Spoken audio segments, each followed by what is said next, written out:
आप लोगों का जो लीनियर प्रोग्रामिंग प्रॉब्लम्स जो है उसके अंदर हमारा मैथमेटिकल प्रोग्रामिंग मैथमेटिकल मॉडल है। आपका सिलेबस में भी आपका मैथमेटिकल मॉडल है जिसके अंदर आपका क्या होगा, formulation of problems by using mathematically. ठीक है, मैथमेटिकली मॉडल ये आप लोगों के सिलेबस में है। तो इसके अंदर 1 बाय 1 करके आपके पास में हम डिस्कस करते हैं कि इसमें क्या क्या इंक्लूड्स हो सकते हैं आपके लीनियर प्रोग्रामिंग प्रॉब्लम में। तो फर्स्ट वन है यहाँ पर आपका ऑब्जेक्टिव फंक्शन। ऑब्जेक्टिव फंक्शन जो होता है वो मेरा मैक्सिमा और मिनिमा फॉर्म में गिवन होता है ना। इसको हम ये डिपेंड करेगा कि क्वेश्चन के अंदर आपको प्रॉफिट हो रहा है या लॉस हो रहा है, उसके अकॉर्डिंग हम बात करते हैं। तो जो भी आपका फंक्शन होता है मैक्सिमम और मिनिमम, है ना, उसको हम रिप्रेजेंट करते हैं कैपिटल जेड से, जिसको लिखा जाता है सी ऑफ एक्स। ये हमारा मैट्रिक्स फॉर्म है। सी हमारी एक रो मैट्रिक्स होती है और एक्स जो है होता है वो हमारा क्या होता है, कॉलम मैट्रिक्स होता है। ठीक है, यहाँ आपका सेकंड जो कंडीशन दी हुई है वो कंस्टेंट कंडीशंस दी हुई है। Set of linear equation, equation जो लीनियर इक्वेशन लीनियर भी हो सकती है और आपकी जो लीनियर इक्वेशन है वो इनइक्वालिटी की फॉर्म में भी आपको गिवन हो सकती है, which represent the condition of the problem. इसका मतलब ये हो गया जो भी आप लोगों का यदि मान लीजिए कोई एग्जाम्पल में आप यदि कोई प्रोडक्ट आपका डेवलप कर रहे हैं, यहाँ उसको बना रहे हैं, तो उसके अंदर हो सकता है उस प्रोडक्ट को बनाने के लिए आपने कुछ बाउंडेशंस रखी हो। तो वो बाउंडेशंस जो होंगी वो आपकी क्या कहलाएंगी, कंस्टेंट कंडीशंस, जिनको सब्जेक्ट टू कंडीशंस भी कहा जाता है। ठीक है, ये जो सब्जेक्ट टू कंडीशंस होती हैं उनको मैट्रिक्स फॉर्म में A x less than equal to B या A x greater than equal to sorry A x greater than equal to B और A x equal to B की form में भी हो सकती है। यहाँ ए जो होता है वो आपका एक एम क्रॉस एन की मैट्रिक्स होती है जिसको हम रिप्रेजेंट करते हैं A11 A12 up to so on A1n A21 A22 up to so on A2n up to so on AM1 AM2 up to जोन AMN। इसका मतलब हो गया M क्रॉस N की आपके पास में मैट्रिक्स गिवन होगी। X जो होता है ये मेरा ऑब्वियसली एक कॉलम मैट्रिक्स है जिसको हम रिप्रेजेंट करते हैं X1 X2 up to so on XN से रिप्रेजेंट किया जाता है। उसी तरह से यहाँ B जो होगा ये भी आपका क्या होगा, ये आपका एक कॉलम मैट्रिक्स देगा। ये डिपेंड करेगा आपकी कितनी नंबर ऑफ इक्वेशंस के अकॉर्डिंग। तो स्मॉल b को जब हम लिखते हैं वो आप क्या लिखते हो, B1 B2 up to so on BM, क्योंकि m आपके पास में क्या है, इक्वेशंस हैं। तो यहाँ पर आपके पास में ये इस तरह से इसको रिप्रेजेंट किया जाता है। थर्ड इसमें कंडीशन होती है नॉन नेगेटिव कंडीशंस की होती है। नॉन नेगेटिव कंडीशंस का मतलब हो गया यहाँ जो भी आप वेरिएबल यूज कर रहे हैं x, ये x वेरिएबल जो होगा ना वो आपका कभी भी जो है वो नेगेटिव नहीं होगा। Means that they are always positive और मे बी जीरो। ये जीरो जो होता है वो नेगेटिव नहीं होता है, वो पॉजिटिव में ही आपका कंसीडर किया जाता है। तो यहाँ पर आपका जो बी होगा वो या तो पॉजिटिव होगा या फिर वो जीरो होगा। तो इस तरह से इसको रिप्रेजेंट किया जाता है। इसमें किसी को कोई डाउट, इसमें किसी को कोई डाउट है क्या बेटा? देखिए यहाँ पर इसने यहाँ नीचे दिया हुआ भी है z equal to C1 x1 plus C2 x2 plus up to Cn xn आपका ऑब्जेक्टिव फंक्शन डिफाइन किया हुआ है। ठीक है, नेक्स्ट इसमें आपका ये सब्जेक्ट टू कंडीशन जिनको हम कंस्टेंट कंडीशंस कहते हैं उसको इस तरह से रिप्रेजेंट किया जाता है। हमने आपको मैट्रिक्स फॉर्म में बताया था। ये आपकी क्या कहलाती हैं, ये कंस्टेंट कंडीशंस जो हैं वो आपकी सब्जेक्टिव कंडीशंस भी कहलाती हैं। मेन होता है आपका जो वेरिएबल नॉन नेगेटिव की कंडीशन, मतलब कि एक्स जे जो होता है this is the always greater than equal to zero. ये आपका हमेशा क्या होगा, greater than equal to zero की कंडीशन को सेटिस्फाई करेगा, जिसको हम नॉन नेगेटिव कंडीशंस भी बोलते हैं। ठीक है, आपका ये जो चीज हमने आपको बताई थी, आपकी एक स्टैंडर्ड फॉर्म हमने आप लोगों को बताई थी मैट्रिक्स फॉर्म में। यहाँ देखिए दी हुई है, स्टैंडर्ड फॉर्म दी हुई है। ऑप्टिमल फंक्शन जो ऑप्टिमाइजेशन फंक्शन z जो होता है cx which is z equal to cx and subject to conditions और subject to conditions is ax। यहाँ आपका लेस देन इक्वल टू और greater than equal to sign आ गया है b, where x always greater than equal to. For all x greater than equal to zero, for all को हम v बना के ऐसे कैंसिल कर देते हैं तो x greater than equal to zero. यहाँ c और x जो अभी हमने थोड़ी देर पहले आपको बताया कि ये किस तरह से रिप्रेजेंट करते हैं। c आपका एक रो मैट्रिक्स होता है, x आपका एक कॉलम मैट्रिक्स होता है। ठीक है, इसी तरह से a जो है m क्रॉस n का एक आपका मैट्रिक्स होता है, वो आपका यहाँ पे डिफाइन किया गया है। ठीक है, ये तो था आपका बी जो है वो भी आपका एक कॉलम मैट्रिक्स होता है, वो चीज आपकी यहाँ दिखाई गई है। अच्छा, यहाँ मैथमेटिकली फॉर्मुलेशन की बात की जाए तो हम यहाँ पे इसको एक एग्जांपल लेके हम इसको समझाते हैं। एग्जांपल यहाँ लिया हुआ है, ए कंपनी इज, क्वेश्चन ले लें इसका एक, क्योंकि क्वेश्चन से ज्यादा अच्छे से समझ में आएगा। क्वेश्चन ले लें क्या बेटा? Yes ma'am. ठीक है, ये क्वेश्चन यहाँ लिया हुआ है, A company is making 2 product A and B. ठीक है, the cost of producing 1 unit of product A and B is 60 rupees और 80 रुपीज रेस्पेक्टिवली। इसका मतलब ये हो गया कि आपके पास में ए और बी के जो प्रोडक्शन का जो कॉस्ट है वो उसने क्या रखा है, 60 और 80 रुपीज रखा है। ठीक है, as per agreement the company has to supply at least 200 units of product B. Product B के लिए उसने कितना यूनिट रखा है, 200 यूनिट्स रखा है। ठीक है, बी के लिए रखा हुआ है, to its regular customers. 1 unit of the product A required one machine hour, whereas product B has machine hour available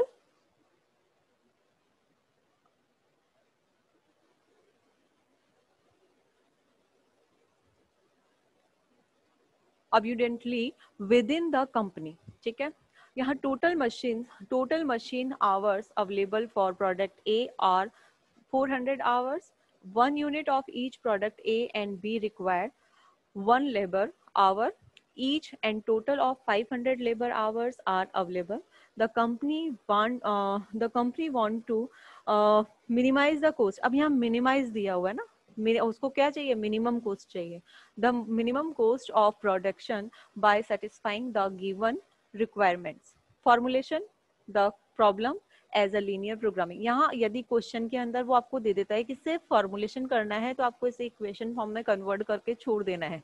ठीक है, ग्राफिकली मेथड हम कल डिस्कस करेंगे। आपका यहाँ पे फॉर्मुलेशन के साथ वो आपको ग्राफिकली यदि आपको वो पूछता है तभी आपको ग्राफिकली रिप्रेजेंट करके बताना है। यदि उसने सिर्फ फॉर्मुलेशन पूछा है तो आपको सिर्फ फॉर्मुलेशन करना है। क्लियर है क्या बेटा?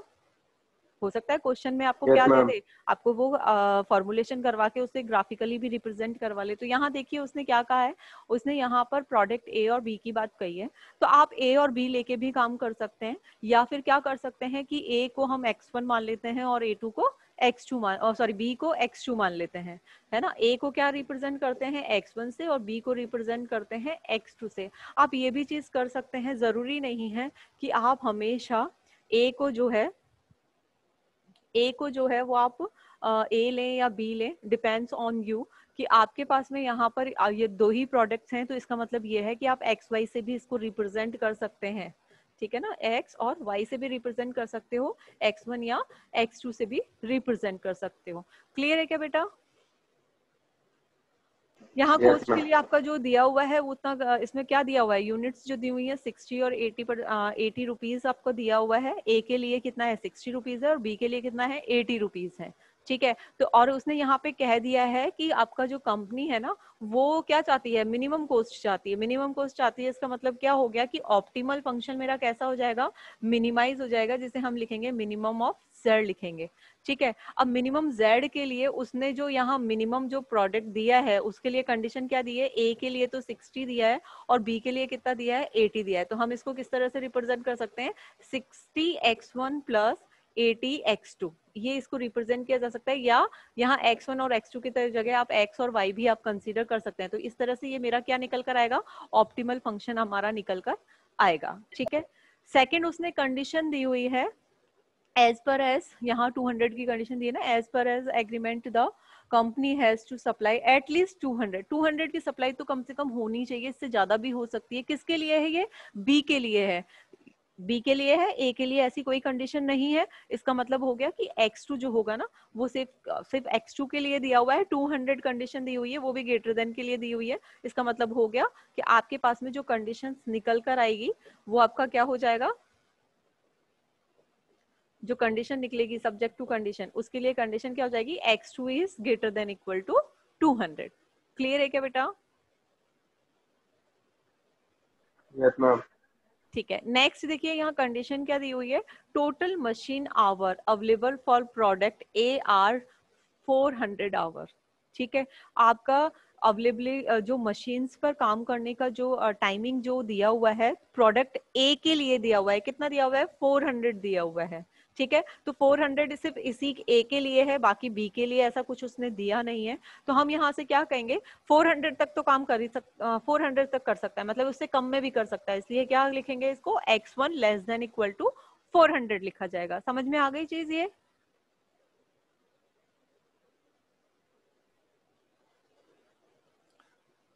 ये समझ में आ गया क्या बेटा? Yes ma'am. ये हावर वाला समझ में नहीं आया समझ में क्या नहीं आया? मैम। x1 तो नंबर ऑफ यूनिट्स है ना ए के। हाँ, ए के लिए है ना, तो ए के लिए देखिए बेटा यहाँ पर दिया हुआ क्या है, ए के लिए जो कंडीशन दी हुई है उसके अंदर आपके पास यहाँ क्या दिया हुआ है, ए के लिए टोटल मशीन आवर्स आपको अवेलेबल दिए हुए हैं, किसके लिए, ए के लिए दिए हुए हैं, कितने, 400 दिए हुए हैं, मतलब कि वो 400 आवर्स तक काम कर सकता है, उससे ज्यादा नहीं कर सकता। तो इसका मतलब यह है कि ए प्रोडक्ट वाला जो होगा, ए प्रोडक्ट के लिए जो आपका बंदा काम कर रहा होगा वो 400 तक आवर्स तक काम कर सकता है या उससे कम भी कर सकता है। तो उसके लिए बाउंडेशंस हो गई ना, तो हम क्या कह सकते हैं, x1 less than equal to 400 लिख सकते हैं।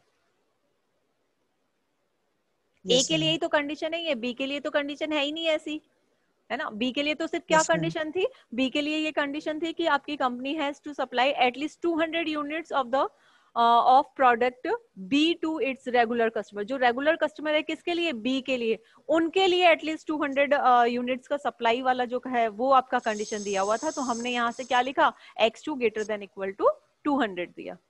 समझ में आ गई चीज? Yes ma'am. आगे चले। अब यहाँ देखिए उसने ए और बी दोनों के लिए कंडीशंस दी है। लेबर के लिए कंडीशन क्या दी हुई है, each and total 500 labour hour are available. तो 500 किसके लिए है, ए और बी दोनों के लिए है, और यहाँ 1 यूनिट लिखा हुआ है, 1 unit of each product A and B. इसका मतलब हो गया ए के लिए भी 1 हो गया, बी के लिए भी 1 हो गया। तो ये मल्टीप्लाई करोगे x1 और x2 से तो कितना निकल कर आएगा, x1 प्लस x2। और कंडीशन कितना दिया हुआ है, यहाँ दिया है total of 500 labour hours are available, मतलब 500 ही है, दोनों का टोटल जो होगा ना वो कितना हो सकता है, 500 तक हो सकता है, इससे ज्यादा नहीं होगा, है ना। तो वो कंडीशन आपकी हो गई, ये थर्ड कंडीशन निकल कर आ गई। ठीक है, तो ये 3 कंडीशंस यहाँ उसने दे रखी है क्वेश्चन के अंदर, और इन 3 कंडीशंस को अप्लाई करके मुझे ये जो आपका ऑप्टिमल फंक्शन था, इस ऑप्टिमल फंक्शन की हेल्प से क्या निकालना है, मिनिमम प्रॉब्लम, मिनिमम कॉस्ट मुझे कैलकुलेट करनी है। यहाँ पर जो आप वेरिएबल ले रहे हो एक्स वाई या x1 x2 जो भी आप सपोज करोगे वो मेरे क्या होंगे, नॉन नेगेटिव की कंडीशन को सेटिस्फाई करोगे। तो यहाँ से हमेशा क्या कहा जाएगा, for all x1 x2 always greater than equal to 0। ठीक है, समझ में आ गई क्या बेटा ये चीज? Yes ma'am. ठीक है, इसी तरह से कुछ हमने यहाँ पर क्वेश्चंस आपको दिए हैं जो आप 1 बाय 1 करके हम यहाँ आपका ये सारे क्वेश्चन तो हम यहाँ डिस्कस नहीं कर पाएंगे, लेकिन कुछ हद तक आप इसको हम आपको ये पीडीएफ फाइल सेंड करेंगे, तो उसके अंदर आप इसको डिस्कस कर सकते हो। तो थोड़ा सा बनाना सीखोगे तो वहां से आपके लिए थोड़ा सा इजी गोइंग होगा। ठीक है, अब देखिए नेक्स्ट ये वाला क्वेश्चन तो सेम है आपका 1.4 जो क्वेश्चन दिया ना, manufacture product 2 types of machine A and B, ये तो जैसे ऊपर वाला था उसी तरह से है। लेकिन आपका जो 1.5 जो क्वेश्चन है इसके अंदर थोड़ा सा आपको देखने वाली बात है कि क्वेश्चन में क्या क्या दिया हुआ है। तो उसका रीजन ये है क्योंकि बेटा यहाँ पर देखिए कई बार आपको क्वेश्चन के अंदर लॉस भी दिया होता है, कई बार हम उस क्वेश्चन के अंदर आपका क्या करते हैं कि आप उसको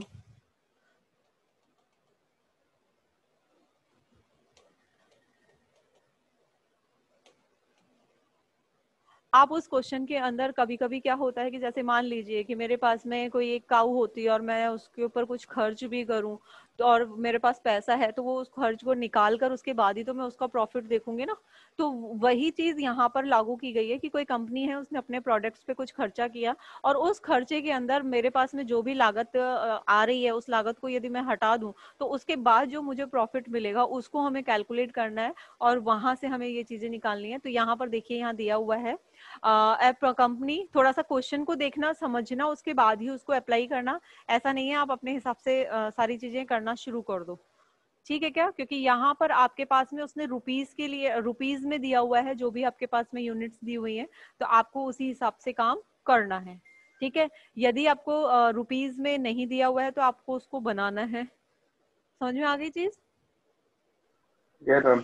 ठीक है, तो यहाँ देखिए क्या लिखा हुआ है, company manufacture two products A और बी, दीज प्रोडक्ट्स आर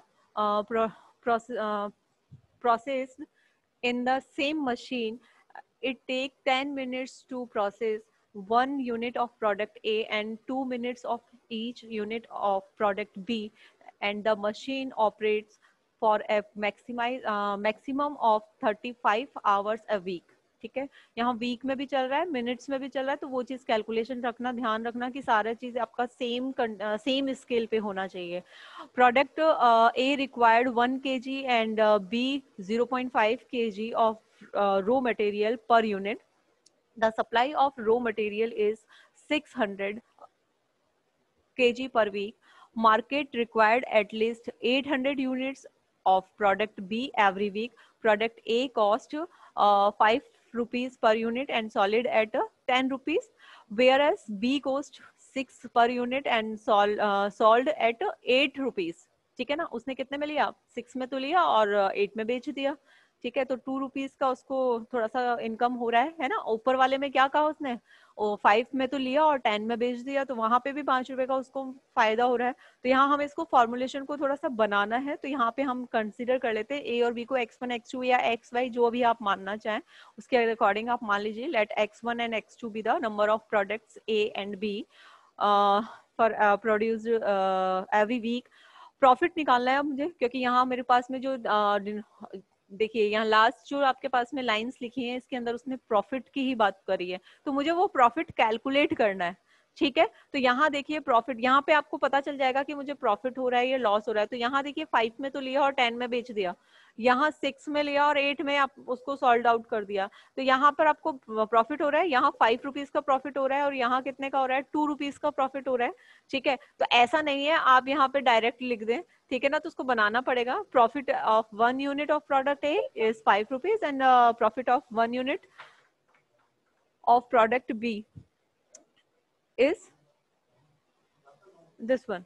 तो द प्रॉब्लम इज, अब यहाँ पे आपका क्या हो जाएगा, 2 रुपीज हो गया, 5 एंड 2 रुपीज हो गया। आपका जो प्रॉब्लम होगा इसमें क्या हो गया, आपको प्रॉफिट हो रहा है, इसका मतलब क्या है, मैक्सिमाइज प्रॉब्लम हो गई। तो मैक्सिमम z इक्वल टू कितना हो जाएगा, 5x1 प्लस 2x2। 5 किसके लिए था, a के लिए था, और a के लिए हम x1 ले रहे हैं तो 5 मल्टीप्लाई x1 कर देंगे इक्वेशन फॉर्म में कन्वर्ट करने के लिए, और 2 किसके लिए था, b के लिए था, b के लिए x2 ले रहे हैं, तो आपका यहाँ 5x1 प्लस 2x2 हो जाएगा। सब्जेक्ट टू कंडीशंस निकालनी है, तो उसके लिए देखिए यहाँ कंडीशन दी हुई है आपके पास में, it takes 10 minutes to produce 1 unit of product A and 2 minutes of the for the product B. तो यहाँ पर आपका 10x1 प्लस 2x2 हो गया। अब यहाँ पे कंडीशन और भी दी हुई होगी, उसने क्या दिया हुआ है, the machine operates for a maximum of 35 hours a week. वो वीक में मैक्सिमम कितना जा सकता है, 35 तक जा सकता है, इससे ज्यादा नहीं। तो इसका मतलब क्या हो गया, 10x1 plus 2x2 less than equal to कितना हो जाएगा, 35 मिनट्स है। लेकिन मेरे सारी जो चीजें दी हुई है वो मिनट्स में है या आपका आवर्स में है, तो वो चीज एक आपको ध्यान में रखना है। आप यदि मिनट में दिया हुआ है तो मिनट्स में ही रखोगे। आपका जो भी चीज दी हुई है, यहाँ देखिए पर केजी के हिसाब से दिया हुआ है, तो हम इसको आवर्स में कन्वर्ट कर लेंगे, ठीक है ना। बाकी जो सेकंड वाला था वो किस फॉर्म में दिया हुआ है, केजी के फॉर्म में दिया हुआ है, तो हम इसको किस में कन्वर्ट कर लेंगे, आवर्स में कन्वर्ट करोगे तो ये 35 मल्टीप्लाई 60 हो जाएगा, तो यहाँ से आपका कितना हो जाएगा, 2100 हो जाएगा। क्लियर है क्या बेटा, ये चीज समझ में आ गई क्या? आप इसे इसी फॉर्म में नहीं छोड़कर आओगे, यदि इसी फॉर्म में छोड़कर आ जाओगे तो दैट इज द रॉन्ग, क्योंकि आपको जो भी आप स्केल ले रहे हो वो आपका सेम उसमें होना चाहिए। या तो फिर इसको केजी को आप है ना अपना ग्राम में कन्वर्ट करो, है ना, या फिर आप मिनट्स को किस में कन्वर्ट करो, आवर्स में कन्वर्ट करो, तो वो चीजें जो है वो सेम कंडीशन सेम स्केल पे होनी चाहिए, ठीक है। तो यहाँ पे सेकंड वाली जो कंडीशन है उसके अंदर हमारे पास में क्या दिया हुआ है, सेकंड कंडीशन दिया हुआ है product A required 1 kg and 0.5 B is the 0.5 kg of raw material per unit, है ना। तो यहाँ पे आपका x1 और x2 आपका हो जाएगा x1 प्लस 0.5 x2 हो जाएगा। कंडीशन उसने ऑलरेडी दी है, the supply of raw material is 600 kg per week, 600 होना चाहिए, इससे ज्यादा नहीं होना चाहिए, तो वो आपका कितना हो जाएगा, लेस देन इक्वल टू 600 हो जाएगा। और एक कंडीशन और दी हुई है, market required at least 800 unit of product B every week, B के लिए दिया हुआ है, तो x2 is greater than equal to 800 हो जाएगा। उसकी रिक्वायरमेंट इतनी है ही है, इससे ज्यादा भी हो सकती है, तो यहाँ लिखा हुआ है एटलीस्ट। तो ये थोड़ा सा ध्यान रखिए कि किस चीज के लिए कितना लिखा हुआ है, उसके अकॉर्डिंग आप लेस देन और ग्रेटर देन साइन लगाएंगे। क्लियर है क्या बेटा? यहाँ पे भी कंडीशन सेम रहेगी, नॉन नेगेटिव की कंडीशन रहेगी for all x1 x2 greater than equal to 0, ठीक है। ये हम आपको पीडीएफ फाइल सेंड कर देंगे, तो अपने क्वेश्चंस जो हैं वो थोड़े से बना लेना, ठीक है। आज के लिए इतना ही था, thank you. Thank you. Thank you ma'am.